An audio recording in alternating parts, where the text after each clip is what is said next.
And the best of luck. Now, our friend Ruth Langsford recently talked about how husband-to-be Eamonn Holmes gave her the boost of confidence she needed in order to take part in Marco's Kitchen Burnout. However, perhaps he boosted her a little bit too much. Ruth said, the problem is Eamonn tells everyone I'm a fabulous cook, and I started to believe it. And since I didn't do that well in the first heat, he's now telling everyone I don't cope very well under pressure. So it's good to hear that, you know, Eamonn's behind her, he believes in her, but do you think it's important that our men boost our confidence? Well, I don't know about important. I think it depends on how much you need it. I mean, I'm not quite as confident as everybody tends to think I am. You know, it's a bit of a misconception. I'm not really. I'm quite sort of, you know, a bit shy sometimes and not very confident of my own abilities, you know. And I sometimes, you know, Mark's very good at that. He does tell me that I'm really good at certain things.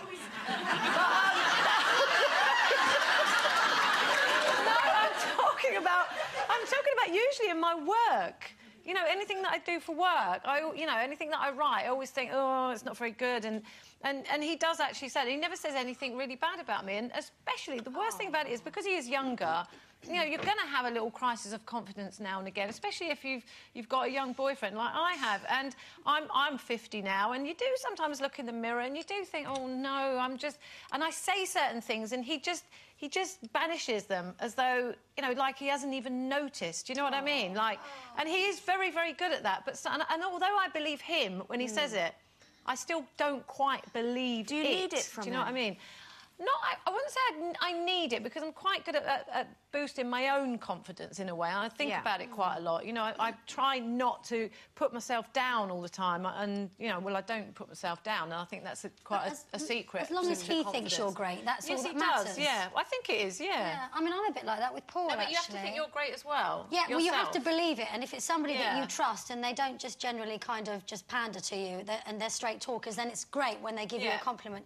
Paul's a bit like that. He's very straight, and actually, I mean, especially recently, like my nan dying and everything, he's been so supportive and made me believe that I can take on a lot more than I actually thought I could, and I think I would have crumbled had he not been as great. Do you mean take on emotionally more? Emotionally, like I arranged the funeral and stuff like that. I've never done a funeral before, and I didn't think I would be grown up enough and be able to cope with it, and he wouldn't have any of it, and he convinced me, and that I could do it. And equally, when we've been together a couple of years, and Paul has always wanted a family, and I kind of pretended that I did, but I didn't really, because I was scared of it.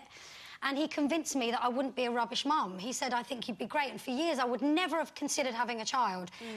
But he made me believe that I could do the job. And thank God, you know, because we've now got a lovely girl. But, you know, so I think it can be amazing if you get confidence from your partner. Yeah, I mean, you do need to have, like Carol said, you know, you need to have an inbuilt belief in yourself, even if you're not always that confident in what you're doing, but to have a belief. It's nice to have somebody back you up. And one of the things that Steve does is that when I'm leaving to go somewhere, I ask him, you know, what do you think I should wear? And although he's a big burly builder, he's actually got quite a good eye for what looks nice and what doesn't look nice, and he's brutally honest. He'll say, no, that doesn't look right, but that looks great. So because he's honest, I believe him. If he just said everything looked lovely, I wouldn't believe him. And he'll as I go to the door, he'll go, knock 'em bandy.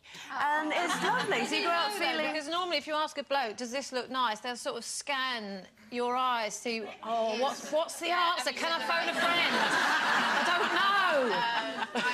I do. The thing is, being Billy No Mates, I can't talk about my partner. Thank you. Your mate. Yeah. Thank you. That's the correct thing You to look say. lovely in that. Thank you.